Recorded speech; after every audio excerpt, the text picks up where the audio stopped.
Welcome to Real Talk live streaming right here in beautiful Northport, Florida. And I've got a very special guest in the house, Commissioner David Duval from Northport. How you doing, buddy? I'm doing well today. It just happens that today's my birthday, so I'm being Happy treated extra. birthday. I didn't know that. I'm getting extra special treatment. At home. There's a cake sitting on the shelf that the wife made early this morning before she went to work, and that'll be the celebration for this evening. I'm having cake. You're having your cake and eating it too. Yes, I am. How about that? That's fantastic. I tell everybody what you went through the last couple of weeks. Oh, the last couple of weeks have been just a joy.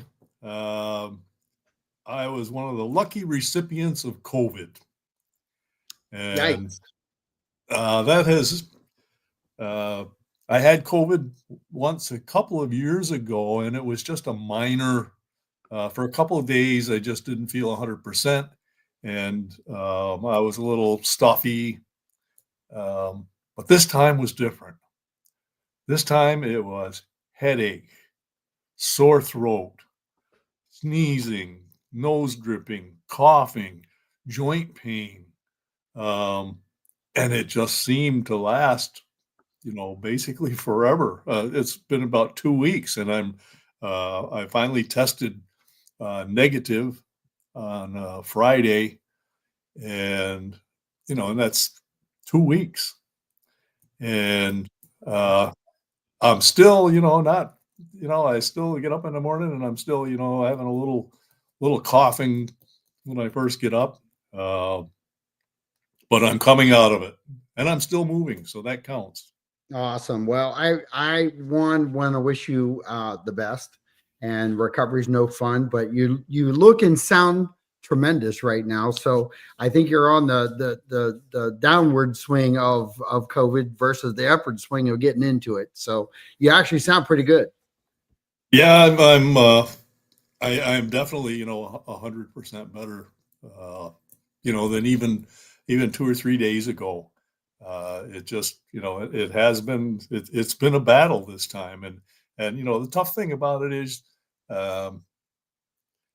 I can't go back and find someone else and say, hey, you gave me COVID, isolate yourself for a while. Especially when you see so many people, you don't know where it came from, but in my position, I had to skip, a city meeting, and that city meeting had an item on the agenda that I asked to be there, and I couldn't be at the meeting. Well, let's do this. Let's start out with a little comment here. If you'll read that one, that looks like a 100% supporter of yours. Well, I appreciate that.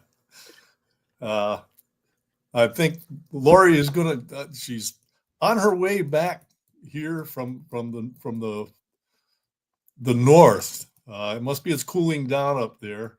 It is. Lori is a neighbor of mine. Lives just a couple blocks away. And I was very fortunate this year. Usually, Lori and her husband are up in New Jersey for the summer. I kind of look over their property a little bit, and if we have a hurricane, I get to put their shutters up. Oh, nice. I haven't had to do that so far this year. Let's see. There's another comment already from Hannah Rose. Oh. Hello, David. I appreciate you putting that item on the agenda. So, hey. Yes, that was an item about sexual predators and where they live, and luckily in the meeting, I had to watch the meeting from home. Obviously, I couldn't be there. Right. But our police chief assured us that they're already looking at this, and the item is moving forward. So they really didn't need me. All they really needed me for was to get it on the agenda. I met Hannah a few weeks back, and we had coffee together and talked it over. And I told her, this is something worth discussing. And so now it is being looked at. Other communities have done some things. What Hannah explained to me was that there was a place where a person actually bought some property, like a trailer park, and then advertised for sexual predators to move in there, and concentrate them. And the municipality where it was located didn't have anything on their law books that could prevent such a thing.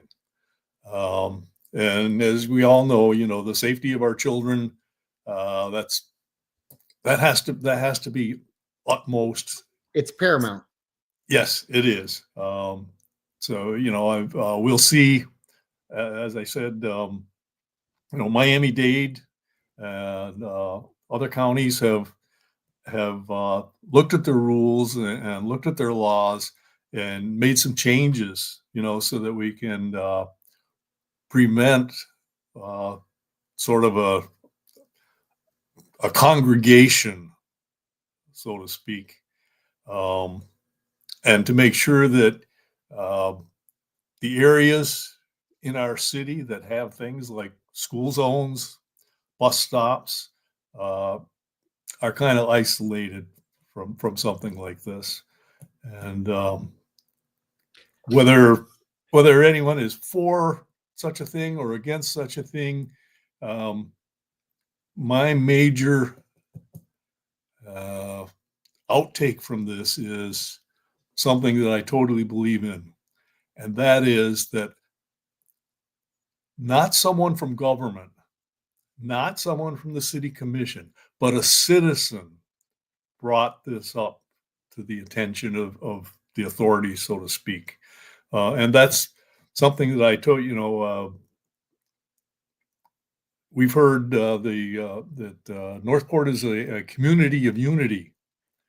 Well, that community, the unity, it's the citizens that live here. As a commissioner, I represent the citizens. I get to be closer to all the different legislations that are happening. Everyone has to, go about their lives. They're busy working, earning a living, raising their families, and not everyone has 30, 40, 50, 60, 70 hours a week to pay attention to city happenings. But every citizen should be aware of things that are going on in the community. And your program helps citizens to know that, to see what's going on.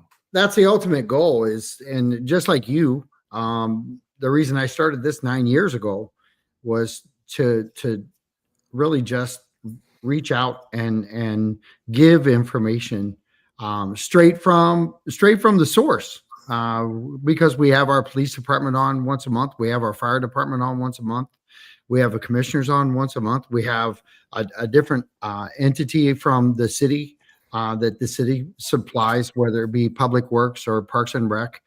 We do that rotation, and we're trying to get information out. And then we also reach out to other communities and try to, because attaching ourselves to our neighbors is a big thing. When it comes to communications, you guys do that as commissioners, talk to other entities, whether it be south of us or north of us, right? Yes, that's, like this morning, I was in Sarasota this morning at the Manatee, Sarasota County MPO, and basically there's people there from Sarasota County, the commissioners from Manatee County, representatives from Northport, our mayor, Phil Stokes, was there, as well as myself, and commissioners from Venice, Longboat Key, Sarasota, and that's what we're doing is, a lot of the conversation, is about highways. Yep. A lot of this discussion this morning is about the highways and I-75 and the different places around the counties that are basic holdups. They talked about a couple of roundabouts. We're talking about, different areas in Sarasota City that are, they basically have traffic problems. Yep. They're the in our counties, it was predicted this morning that we will have an additional 250,000 people by 2050. That's an easy number to obtain at the rate we're going. Yes. Okay. And we all know that, growth has its own problems. And let's talk about that for a minute, because you're recent. You're not a recent citizen. You're a recent commissioner. And, true. And my question, maybe it'll start others, and anyone who's listening right now, if you have a question specific to Commissioner Duval, please ask. I love the interaction with the listeners. That's why we do the live streaming, is to bring you all in and let you ask whatever you want to ask. So it's a kind of this mini town hall type stuff. But what is your take now, where you were sitting in the seat in front of the dais before, and what is your perception from being on the dais and having to make that adjustment? Because there is an adjustment from a citizen to a commissioner. Oh, definitely an adjustment. When you have your 3 minutes as a citizen, you can get up and you have your opinion on everything. Once you're on the dais, you have to be listening to the opinions. You obviously, I'm still a human being. Even though I'm a commissioner, I have my own opinions. But before I can make a decision on anything, I have to be listening to the opinions of others. Yep. I represent people in this city. And that's quite a responsibility. After every decision is made, there's a period of time to reflect and say, gee, what did we just do? What are going to be the effects? Could we have made a different decision? And again, going back to, being a citizen, you have your opinion, you make your opinion known, and then you go home and you watch TV or football, or you get back to your life and you don't worry about it. Right. Once you're in office, it doesn't end when the meeting ends. It stays with you, and you have to answer questions. I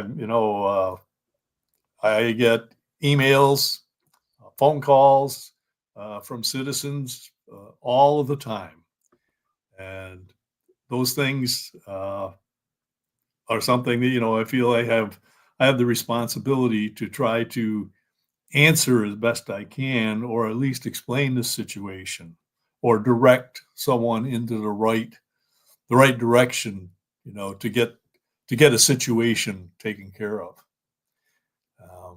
And it's not always easy, and this. It's just not always easy.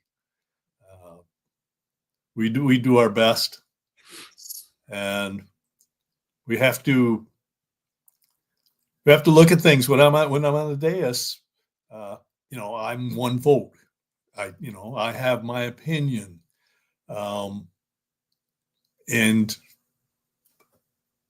I have to admit that sometimes when I'm up there, I have to try to say things to convince my fellow commissioners that my way is the right way.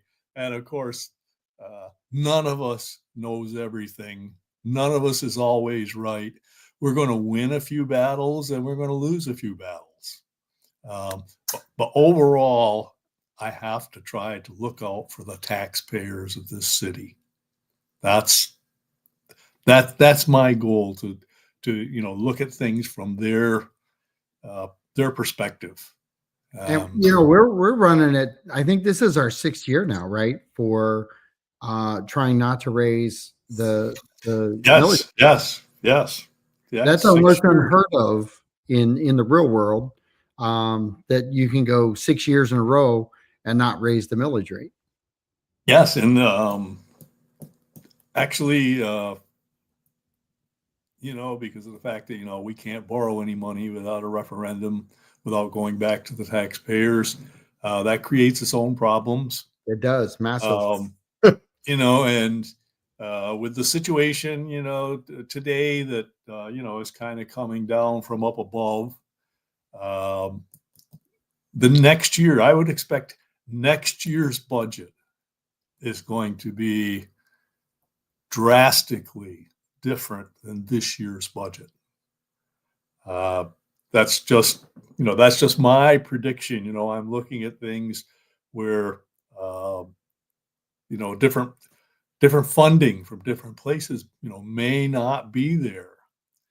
And because Northport, the infrastructure is behind. And, it's things have been pushed down the road. And as they get pushed down the road, they get more expensive. And Price Boulevard. But that's the classic example.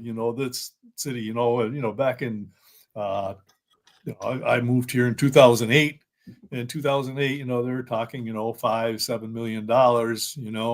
And it's now 2020, the end of 2025, and we're just dealing with it now. And that cost, went from 5 million, to, I think the last number I remember is like 94 million. That money has to come from somewhere. And because of things like the hurricanes that we've had recently, thank the Lord that we've been spared so far this year. But the past few years, we've had our share, and that has cost so much money, and it has caused so much destruction that when we put Price Boulevard out to bid, there was only one contractor that submitted a bid because they're all too busy. And that contractor's bid was higher than we had budgeted for.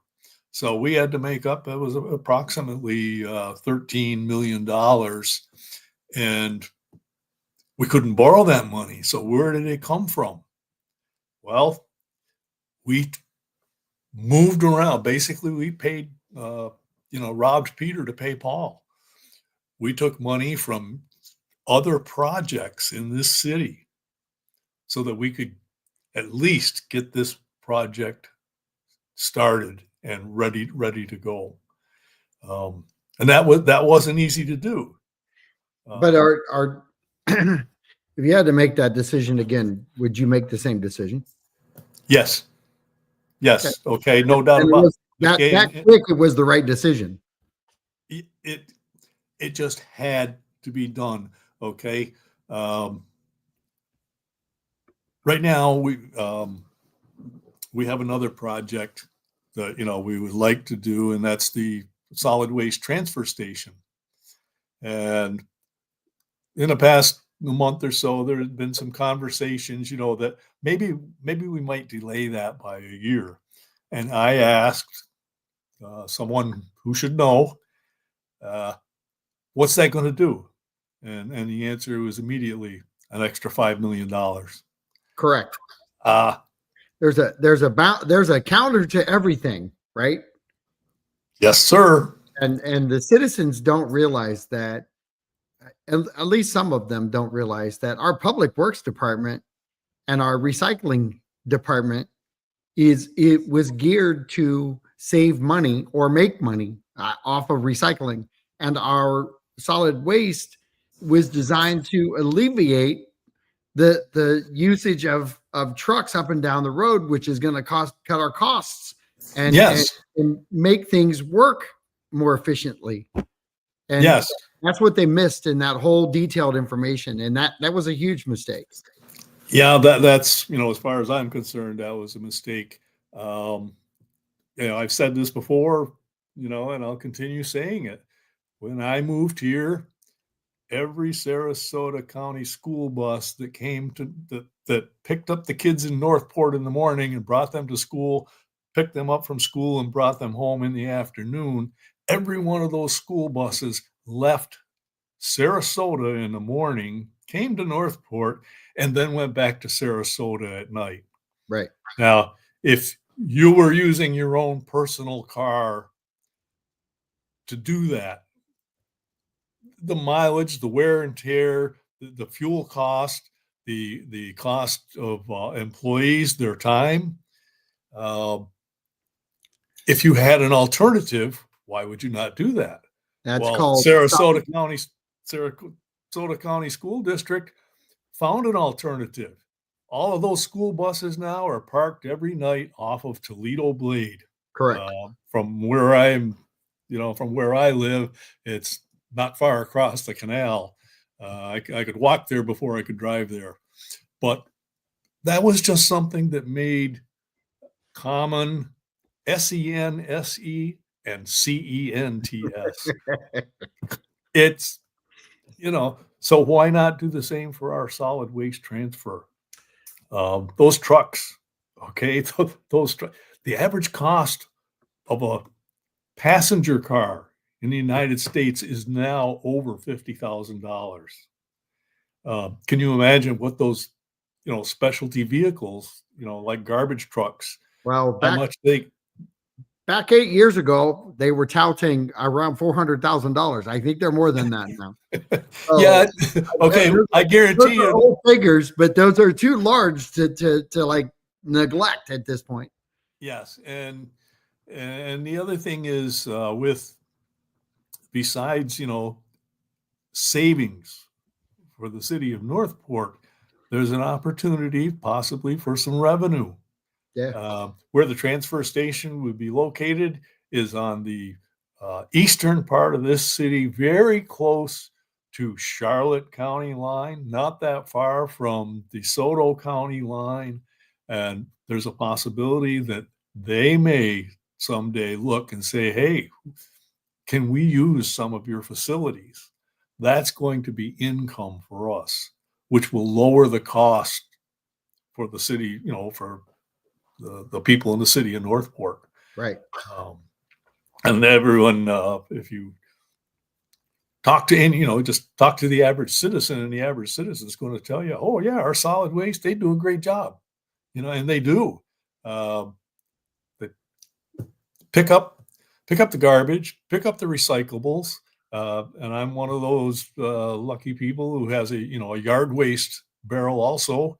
And every week they pick it up, and the cost really, if you look at what you would be paying a private entity to do that, is comparable. And if we can make it even lower, it's again, as I say, it's common sense. Well, and all right, so I'm going to go back here a little bit because the history behind the recycling program, Frank Lama does an amazing job talking about it and educating people, and his whole crew, the whole staff, management across the board. But you got Frank Lama, who doesn't talk about recycling as trash. He talks about recycling as revenue. And that same gentleman who has dedicated himself to make a difference in our community, because other communities come here to see what we're doing. So that same mindset is in the solid waste side of things too, and the efficiencies that come with that. So I'm hoping that more people start to engage and understand that the target wasn't the expenditure. It was the revenue cutting or the expenditure cutting that was the most important part of the conversation, because the more that we could cut the spend, they worse than offset themselves. We would have been further ahead, and just like we would be further ahead if other communities could do recycling. Well, they can't because of how we started our city smaller and then grew into it. That recycling program has grown with the city. and grown into what it is today. That same thing could be the starting point for the solid waste side of things. Yes, and you mentioned Frank Lama. Yep. There is not a conversation I have heard that talks about solid waste that his name is not mentioned. And people will say, someone will, even on the dais, someone will say, well, if we did this, we could do this and we'd have that benefit. And then they look up into the audience and they say, right, Frank? Okay. Frank is the go-to, and he's been doing that for years. He's the man. He is in this, and that's not anything that he's advertised. That's, as I say, everywhere I go and there's a conversation about this, it's Frank. Yep. Well, he's first off, he's humble. Second off, he's well educated, and third off, when you've been doing it as long as he has, you've set the tone for every conversation you could possibly have. And I believe that that's what was missing from the vote, is that the information about the cutting of the expenditures clearly did not outweigh the cost. People looked at the spend. We don't want to spend more money. Well, how about offsetting the spend? We like efficiencies do that. Just like you said with Sarasota, with the school buses, that was a cost savings to them, and they could offset that. They still had to rent the space, they had to create the space, they had to do all those things. But in doing that, they still saved money for the taxpayers, which is ultimately the goal for commissioners like you, right? Yes, that's the purpose of a commissioner, is to represent the taxpayers. And the taxpayers, what they want is not to be overburdened with taxes. They want services, and the city can provide some services. We've police, fire, rescue, and our solid waste, sewer and water, and that's another cost that the city of Northport is looking at. There are some areas that have sewer and water. There are quite a few areas that don't. And when it comes to septic, more and more entities, I will say, are looking at what's the effect of the septic downstream. Okay, when we put our waste into our septic system, well, it doesn't just stay there. Some of that effluent goes places, ends up downstream, and the big culprit that I hear as I go to different places. I was at a CHENEP meeting a couple of weeks ago, and it's nitrogen. And if we continue with our path of having a lot of septic, especially closer to the coast, that nitrogen feeds algae, and that algae kills the native species. It's just it's a vicious circle, and sooner or later, there's going to be mandates that come down from up above. That's not from us up above. That's from government up above, way up above. Yes. Okay. And this, you're not as old as I am, but you're old enough to know. I think. Thank you. How about that? a lot of those mandates that come down, they don't come with funding. No. And that's like your mom and dad telling you that you will have a new shirt and tie, when you go to school on Monday, but you've got to go out and earn the money for it yourself. And as a young person, that can be a shock. Well, being a city official, and someone says, you will spend this money, but it's up to you to figure out where you get it. Right. That's just not easy. That's the analogy, and unfortunately, these are things that we're looking at. Well, I did a little spotlight on the hospital about 7-8 days ago. And first off, I want to say that um, I myself feel bad about everybody who's backed up against the property there at where the hospital is going. But um, as we all have learned over the years, land rights come with who owned the land, and the hospital owned the land, and people need to. I guess the lesson learned as a realtor, I always look where things are going to be built. I always try to inform people. Boulevards are 4 lanes and big open spaces of trees in Northport. They're not owned by commissioners and city hall. They're owned by companies and businesses and oh, by the way, even newer citizens who are going to be building their houses here. So there's a lot of things that go into your job as a commissioner. Um, when people say, "Hey, I'm Commissioner Duval, stop the growth." Yeah, that's one of those things, you just hear, you see it day in and day out.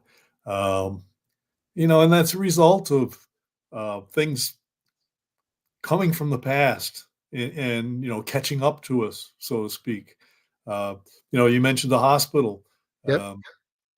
As you said, Sarasota Memorial, they own that land. And these are growing pains. And when I see new developments, getting close to, what has been residential, basically single family homes, I empathize with that. But I also want people to look back at for how many years in this city was the cry, we need a hospital. Right. Now we got how 3. how many people worked, for years to get, and now we have 2. Yep. Wow, 3 counting the mental hospital. Yes. That's already here. Yeah. And we have the 2 hospitals coming, and those hospitals are going to provide some jobs too. There's pluses to that, but I just want to reiterate, that for many years the cry here was, we need a hospital. Why don't we have a hospital? It was Northport's the redheaded stepchild. Well, things are starting to change. We can look at things sometimes in a half full or a half empty. It's up to us. And I choose to, like with the hospital, I understand and I see this, every day. In my travels, I see lots being cleared. I see trees going away, and I love the trees. I grew up in the state of Vermont. I grew up in the woods, and when I moved to Northport, when I came to Northport, this house that I'm sitting in right now, when I visited this house, the lady who owned it was elderly, and her family had moved her to Texas, so the house was empty. And when I got here, the bushes had grown together, so you couldn't walk through the sidewalk. The grass was high. But as the realtor and I got out of the car, we opened the door and a bald eagle flew over. Right then and there, I knew I was home.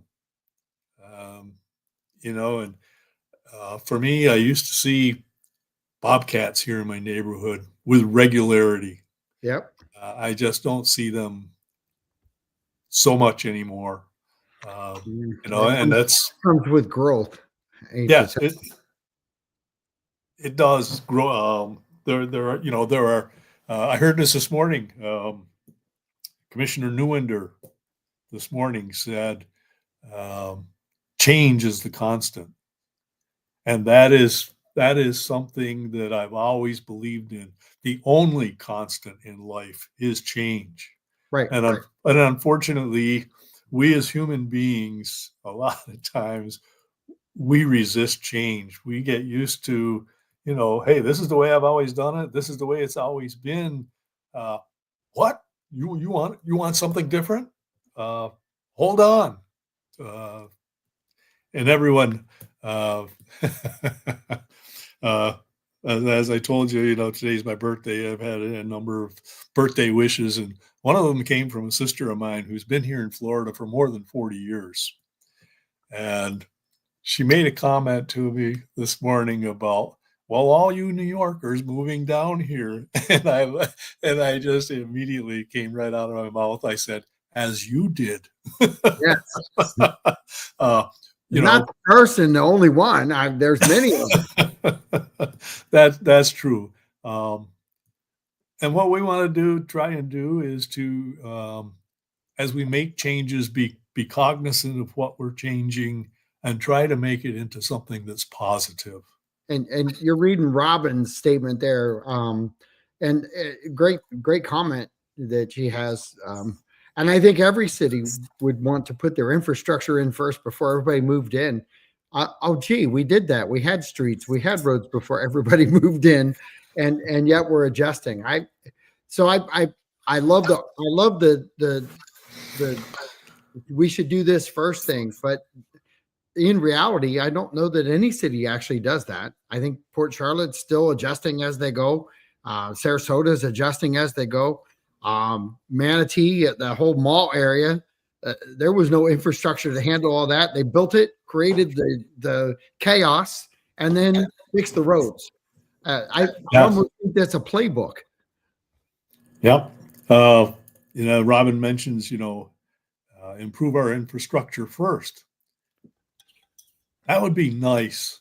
It really would, if we had the funds to do it.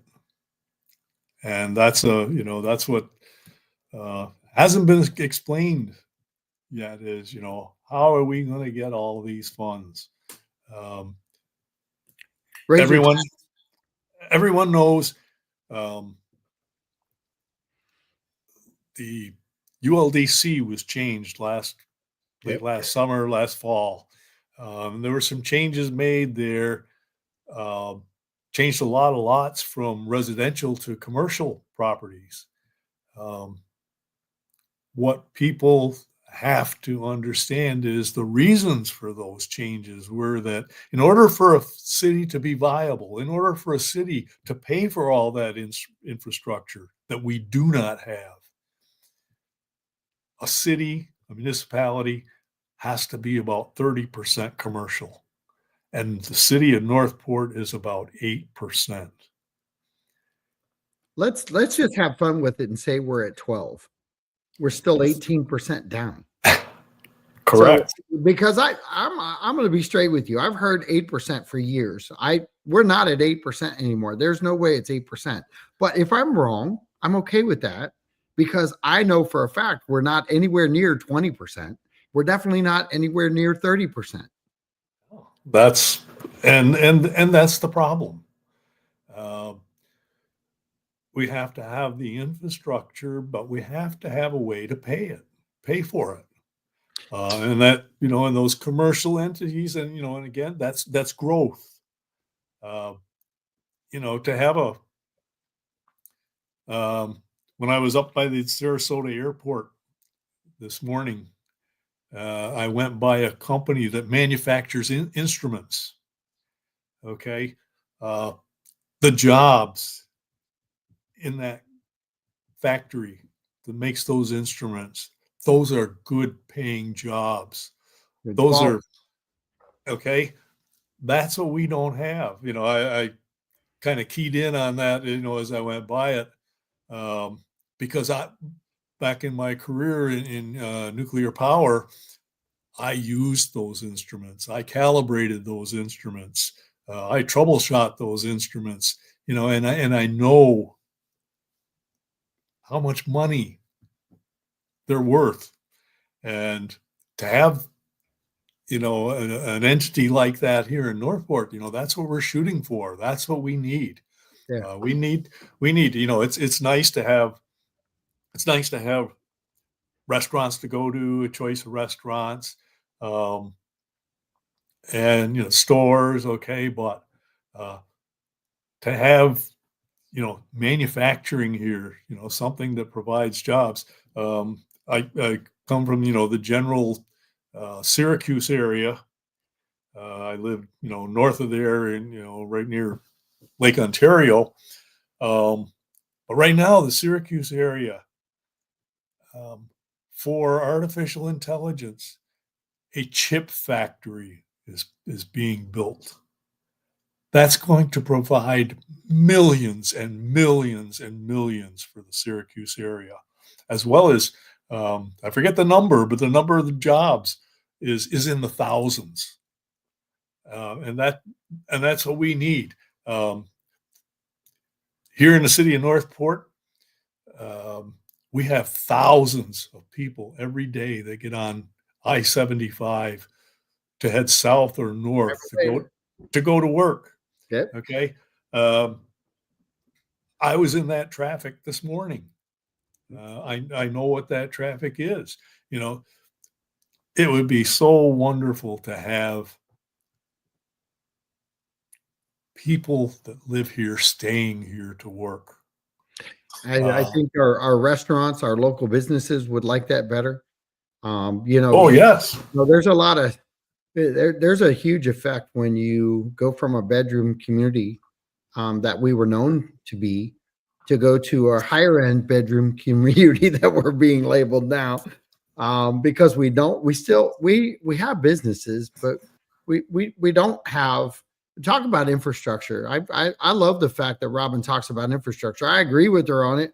I also agree with you. We got to find a way to do it if we're gonna do it. So you still got to cause and effect, but the infrastructure of jobs here creates a whole nother opportunity for growth in a controlled manner if you have the right jobs. I remember, and everybody's gonna love me for this, but Peter Bartolotta was huge when it came to talking about what jobs are coming. Let's and everybody complains about the auto parts and the mattresses. They're here because of rooftops. They're here because of consumers. Yes. What you're talking about is not that. What he talked about was get the higher paying jobs here, get the factories to move here, get these jobs that are higher end, maybe with college or no college opportunities that change the environment and the makeup of our city and keep people local. That's what you're talking about, right? Yes, definitely it is. Okay. I grew up in a city of 19,000 people in Vermont. And in that city, we had not one, but 3 General Electric aircraft engine group factories. My father owned a bakery, and we had donut machines in every one of those factories. My parents lived pretty well because we had those factories. We also had a company that is not around anymore, but Howe Scale, big industrial scales. They were made in my city. Those are the types of jobs. Those are the things that we need here. And that will help provide the money for the infrastructure. This infrastructure that we need wasn't provided for and wasn't planned for when this community was started back in 1959, and we're paying for that now. You go up and down the coast, or not the coast, but just our freeways. Our exits are designed for residents, and we talk about this with the hospital being there. and we've been through the flood, we've been through all those things, and we have a lot of people that have really good concerns. I'm not questioning their concerns over their property being changed and different things like that. But there's a cause and effect with the hospital coming to that corner too, because the hospital information that's out there that we're going to have all the water from the hospital. That's not true. They have got to account for their Yes. corner. And I try to explain this to the citizens, and maybe you can do a better job. But there is a need for those commercial entities to come in and help build those corners, because the city of Northport doesn't have the money to do it. Correct? No, definitely that's correct. The city can provide some services, but the city cannot provide everything. A lot of times on social media, I'll see comments like, why doesn't the city do this? Why doesn't the city build that? Why? Commercial entities build things. Right. City government can provide services, but the city doesn't build, the city doesn't build factories. Yep. Those are commercial entities, and, they have to look, you mentioned mattress stores, auto parts places. They would not be here if they didn't think they could make money. Right. Fact. Okay. The other thing, we see a lot of here, and I've heard mentioned, is all the storage facilities that we have here. Well, if the first few storage facilities that were built didn't get filled up, do you think other companies would be building second, third, and fourth ones? No, it's because they get used. And every time you see a gas station, convenience store built on one corner, it's not going to be very long before you're going to see one built on the other corner. And that's because of demographics. Right. And the city does not provide those demographics. The city is limited in what it can do. It would be wonderful if the city could start in, like a solar panel business here.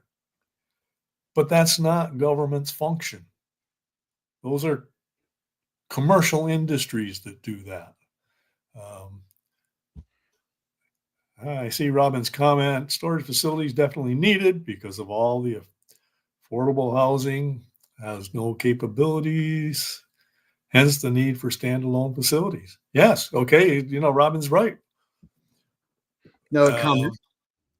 Yeah, let's see. Of course, we understand the need for commercial development and the lack of jobs we have within the city. However, again, we continue to approve all these residential developments first. How about playing catch up with the commercial aspect prior to the approval of these extreme residential developments? I believe, Robin has a point. This is not the only community in the state of Florida right now that people are saying, hey, let's slow down on development. One of my own concerns is north of 75 and east of Toledo Blade, we have a very large development that's in the planning stages. That is going to add a lot of traffic to that Toledo Blade corridor. We have to have a way, before that gets allowed and sent in. As I said, this morning, I'm going up Toledo Blade to get on I-75. When I went through the stoplight at Price and Toledo Blade, I didn't go a half a mile before there was a police car on the left side of the road in the median with two cars that had run into each other. The traffic, you can ask our Chief Garrison, our biggest police problem in this city is traffic. And yes, we need the growth, but we also have to plan for, where is all that traffic going to go?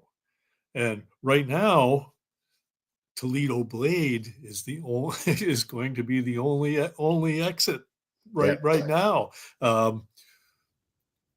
Exits, we've talked about this in under for different reasons at different times, but the Yorkshire Rain Tree exit to 75.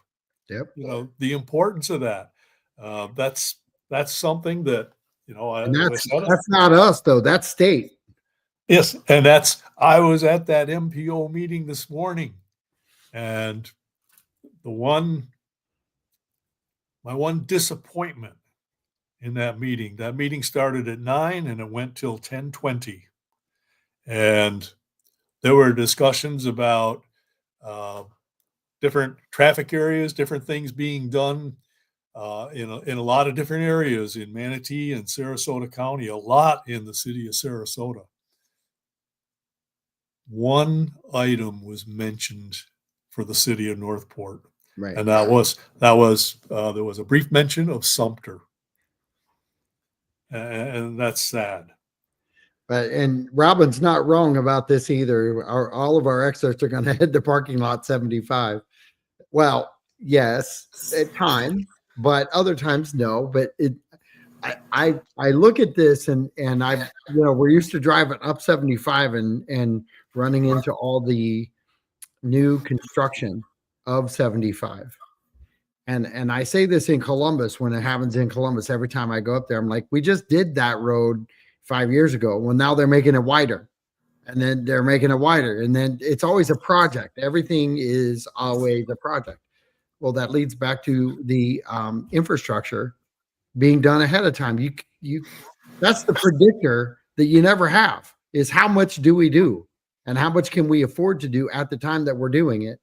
I don't want to give protection to price Blvd because I think that should have been done a long time ago. But in theory, we could use that excuse, I guess.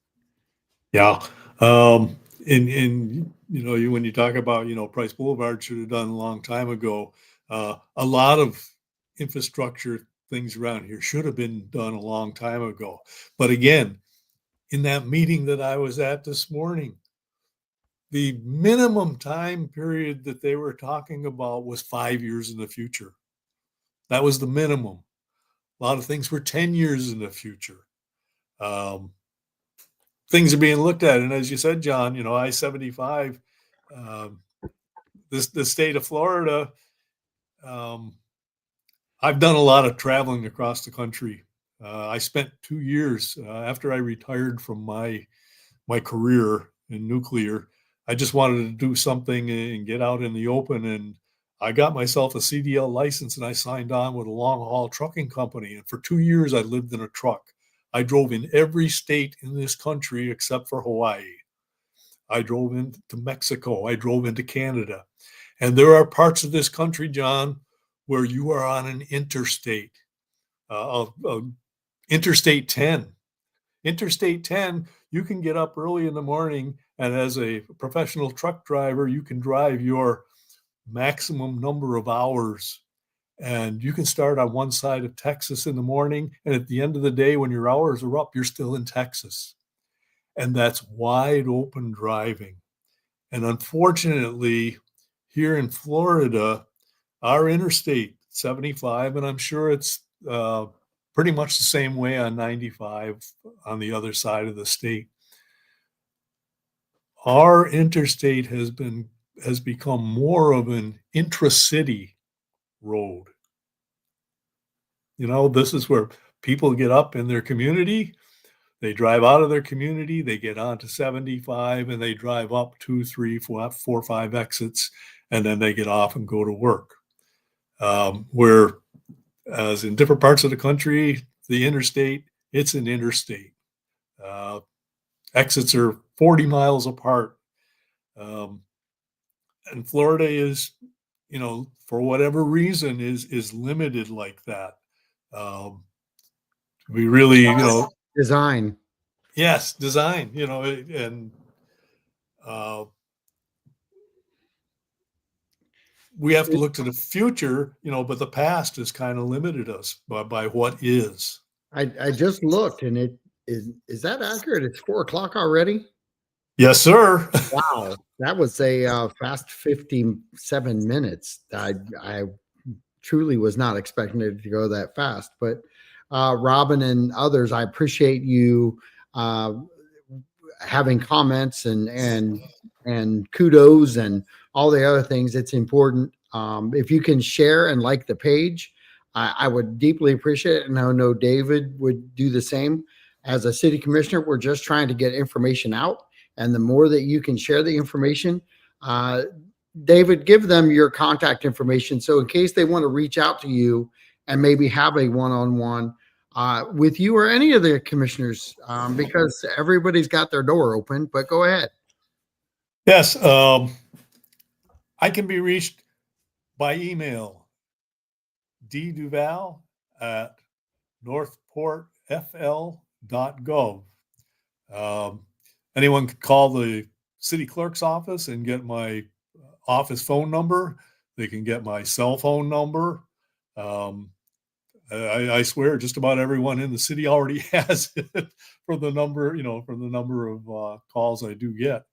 But I appreciate everyone. I appreciate Robin.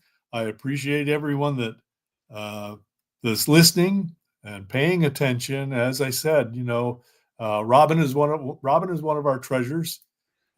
She does participate, and that's what I ask our citizens to do, is to participate. And that's the best advice you can give anybody at this point. I said this the other day. I've kind of disconnected from the politics above, because once you vote, it's done.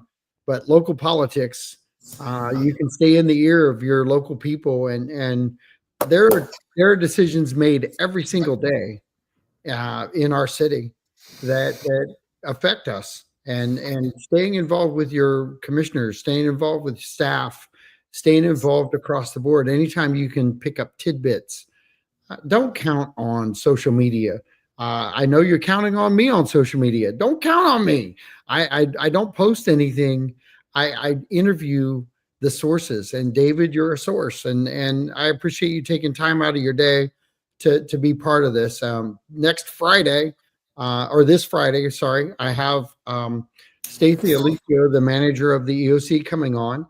And we're going to discuss the new EOC and the importance of it, and why the citizens of Northport should be behind it. And I know firsthand that I'm 100% behind it, and I'm not even wavering on it. But that's our show next Friday. What's your thoughts, David? Yeah, so as you mentioned, with Stacey Alicio from the EOC, I myself have a briefing with her, I think the day after tomorrow. Great. Great. So yeah, that's something that's a topic that's coming up. It's on our agendas, so to speak. Yeah. I think it's been on our agenda for a long time. Again, we go back and apply these things as the city grows. All these little check marks start showing up about buildings that we don't have, or a spot for people to be. And we're just adjusting constantly, aren't we? Yes, we are. When it comes to the EOC, again, being in nuclear, I'm very familiar with the operations of an EOC. Of course, ours, the plants were self-sufficient in themselves. But in the case of a radioactive leak, our EOC was 16 miles from the plant. And, we had regular operations there, practice operations every month. I spent my time at an EOC. And, I know that those facilities here is different. What our emergencies would be mostly weather related. And in the happenstance that we get a major, you know, a Hurricane Ian, to have backups, to have a hardened building, you know, where government can be there without having to shut down, you know, to have those facilities, that is important. Well, and I'm looking forward. I really am looking forward to being on the bandwagon of this, because the need is a check mark. The requirement for our citizens is a check mark. The way we have to handle our business is to make sure that we're engaging with the citizens, educate the citizens, and assure them that costs are being addressed across the board. And I can't wait for Friday, because I think it's going to be an eye opener for a lot of people. I think that your one-on-one is going to be a great thing, and I'm so happy to hear that. I hope you'll come on again soon, and we can have more discussions. And if you need extra time or you want extra time, just let me know. And I know we've got a town hall meeting coming up with Mayor Phil over at Lakeside Plantation Clubhouse, and we're doing that. And there's a lot of things that go into keeping a city going, but there's a lot of things that go into keeping information going to the citizens. And I'm glad you're part of it, David. And you're certainly doing your part in that, John, and we appreciate it. Thanks, sir. I appreciate it. You guys have a blessed night. Please share and like the page. See you on Friday at 3:05, and learn more about the EOC and why we should have it. Thanks so much. Talk to you soon. Thank you, John. You're welcome, sir.